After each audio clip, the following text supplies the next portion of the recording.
zelako polita ondarru. Bai, egixe. Eta zera beste leko batera bizitza joan bazinen, zegoetako zen den falta ma. Nik hondartzaren eta itsasoaren falta sumatuko nuke. Launekin joaten naizelako udan hondartzara eta itsasoko olatuak hartzen eta launekin futbolan jolasten gustatzen zaidalako. Horregatik niretzat hondartza da lekurik hoberena. Nik zubizarraren falta susmatuko nuke. Udan primeran pasatzen dugulako zubitik ibaira salto egiten eta zubi hau Ondarroako ikurrik handiena delako. Gainera, bertatik bistak paregabeak dira. Skateparkaren falta ere sumatuko nuke. Bertan lagunekin batzen naizelako eta patinetarekin ibiltzea gustatzen zaidalako.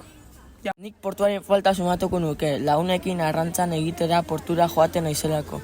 Eta portuko zarrean dagoen plaza berria, lagunekin biziketakin saltuak egitera joaten naizelako. Niri portua pila bat gustatzen zait.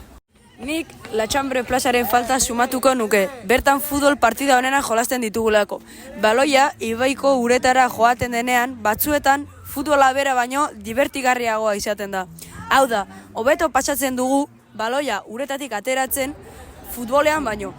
Udan, erropak erantzi eta uretara salto egiten dugu baloia berreskuratzeko. Eta neguan makilaren bat edo etxeko erratzaren kirtena erabiltzen dugu. Nik Maili tabernaren falta sumatuko nuke, nire launekin asteuretan joaten naizelako gozaltzera. Bertan, deno batera kontu kontaria aritzen gara, denbora pasa eta oso ondo pasatzen dugu. Bai, zelako herri politxeako.